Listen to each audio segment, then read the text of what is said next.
কইলো কি করছো তোমরা? তোমাদের খেন্তি পিসি হাজির হয়ে গেছে কেন বলো দিনি? সেই লাঞ্চ থালি নাকি দেখায় না তোমাদের, সেই জন্যে প্রথমে একটা বাটি চাপা ভাত নিয়ে নিয়েছিলাম, এক বাটি মাপা ভাত, আর উপরে একটা কাঁচা লঙ্কা, আর তারপর নিয়েছিলাম এই শীতের সিম ভাজা, সেই সিম ভাজা, আর তার সাথে ছিল পনকা শাক আর আলু পোস্তর। বুঝলে? তোমরা কারা কারা এটা পছন্দ করো কমেন্টে জানিও কিন্তু।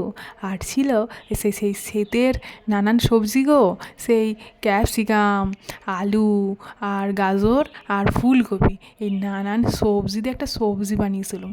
আর দুটো নেজা ঝাল করেছিলুম, তাই ওই চারাপোনা মাছ হয় না, সেই চারাপোনা মাছের ঝোল করেছিলুম, মানে ঝাল আর কি, ওই সর্ষে বাটা দিয়ে করেছিলুম, পেঁয়াজ সর্ষে বাটা, সেটা নিয়েছিলুম। আর শেষ পাতে একটু টক দই নিয়েছিলাম, স্কিনটা ভালো রাখতে হবে কি নে, সেই জন্যে আর কি একটু টক দই শেষ পাতে নিয়েছিলাম। তো এই নাচ তাহলে কেমন লাগলো জানিও, ভালো লাগে লাইক করো।